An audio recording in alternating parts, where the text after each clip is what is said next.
कहानी सुनो। अब कौवे को लगने लगा कि उसकी मौत नजदीक है, लेकिन तभी उसकी नजर एक घड़े पर पड़ी। किस पे पड़ी? घड़े पर। किस पे पड़ी बेटा? घड़े पर। वो तुरंत हिम्मत जुटाकर उस घोड़े तक पहुंचा। कहाँ तक? घड़े तक पहुंचा। ठीक है, कहाँ तक पहुंचा? घड़े तक।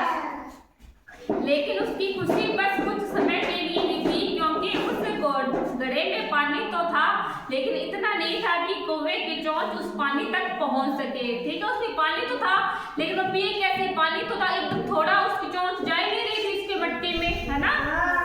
कौवे ने हर तरह से पानी पीने की कोशिश की, लेकिन वह पानी पीने में सफल नहीं हो पाया। अब कौवा पहले से भी ज्यादा दुखी हो गया। वो बहुत ही ज्यादा दुखी हो गया। उसे प्यास लगी थी, चोंच उसकी जा नहीं रही थी उसके अंदर, क्योंकि पानी बहुत कम था। पानी बहुत क्या था? कम। अब कौवा पहले से भी ज्यादा दुखी हो गया, क्योंकि उससे पानी पीते हुए भी बहुत प्यासा था। कुछ देर घड़े को देखते देखते कौवे की नजर घड़े के आसपास पड़े कंकड़ों पर पड़ी। वहां पर क्या पड़े हुए थे आसपास? कंकड़। क्या पड़े हुए थे? कंकड़। कंकड़ को देखते ही उसके मन में एक योजना आई। क्या आया? उसको एक आइडिया आया। क्या आया? आइडिया। उसने सोचा कि थोड़ी मेहनत करके अगर मैं एक एक करके सारे पत्थर घड़े में डाल दे तो पानी ऊपर आ जाएगा। फिर उसने सोचा अगर वो थोड़ी सी मेहनत करे, वो जो उधर सारे जो कंकड़ है ना वो घड़े में डाल दूंगा, तो वो पानी क्या हो जाएगा? कंकड़ तो नीचे रह जाएगा और पानी क्या आ जाएगा? ऊपर आ जाएगा।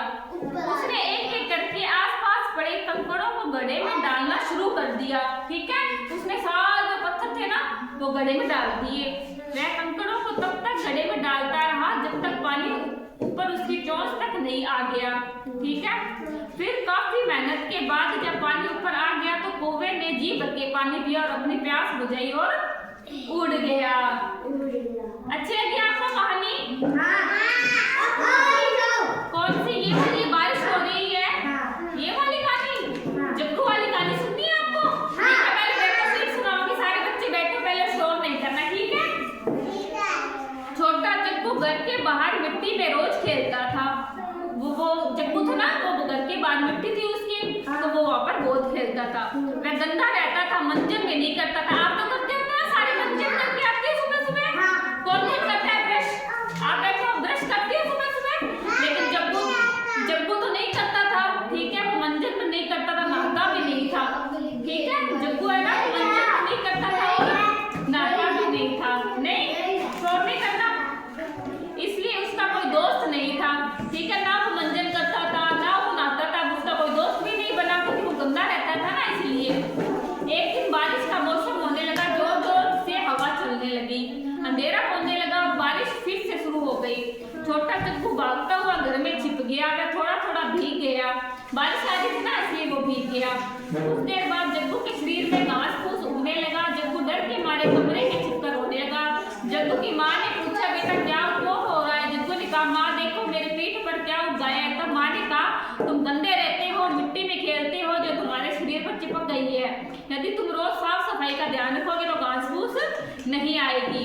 अब छोटा जग्गू रोज मंजन करता है, नहाता है, साफ सफाई का ध्यान रखता है। छोटा जग्गू इतना सुंदर दिखने लग गया कि उसके दोस्त भी उसे पसंद करने लगे। इसलिए रोज नहाना चाहिए, रोज मंजन करना चाहिए, रोज साफ सुथरे कपड़े पहनने चाहिए। ठीक है, बालों में कंघी करनी चाहिए,